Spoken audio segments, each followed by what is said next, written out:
very much for having us.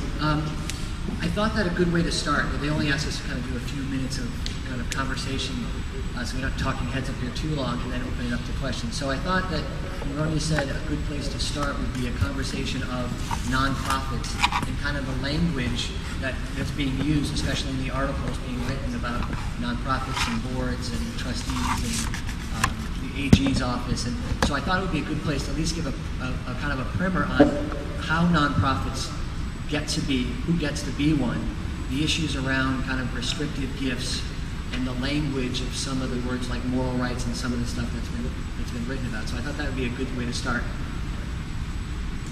The mic pickup is closer you can hold it to your mouth. Okay. Okay. Okay. Got better? Okay, sorry. I got thumbs up in the back. I like that. It's closest. All right. Is this good? Yes. Okay. All right, good.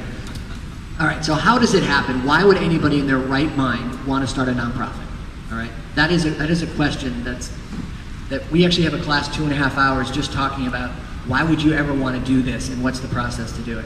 The reason is that many of you know you get benefits to being a nonprofit. You can raise funds from individuals and foundations, get government grants because of it. You also get tax write-offs.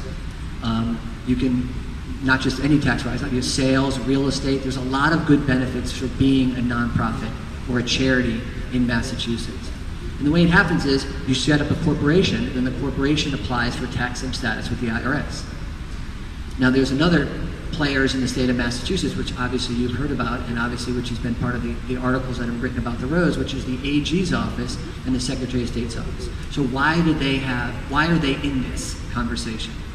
And the reason they're in this conversation is because, in a sense, public charities, as they're called, are owned by the public. That's part of the philosophical reason why they're called public charities, is that it's kind of the ultimate public stockholded company. You know, you own because you own shares in the company, but everyone is a shareholder of the charities within Massachusetts.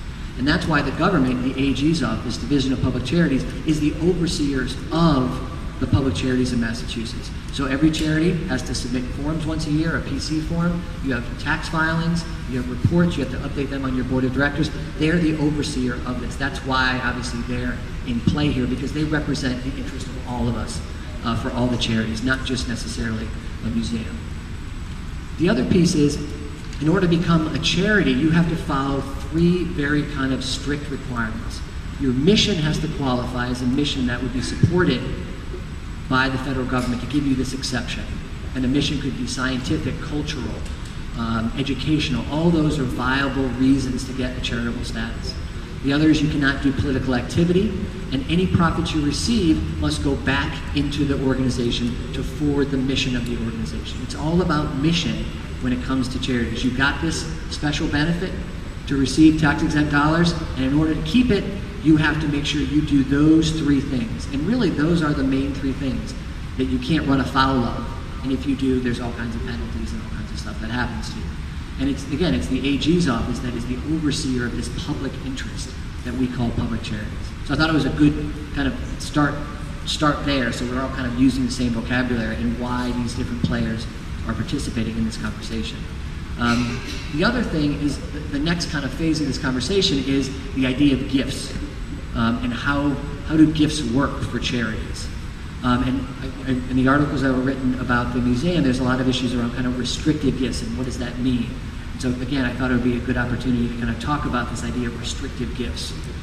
The idea of the restrictive gifts is you can kind of have the long arm from the grave to say exactly how you want your property to be used or distributed or enjoyed after your death.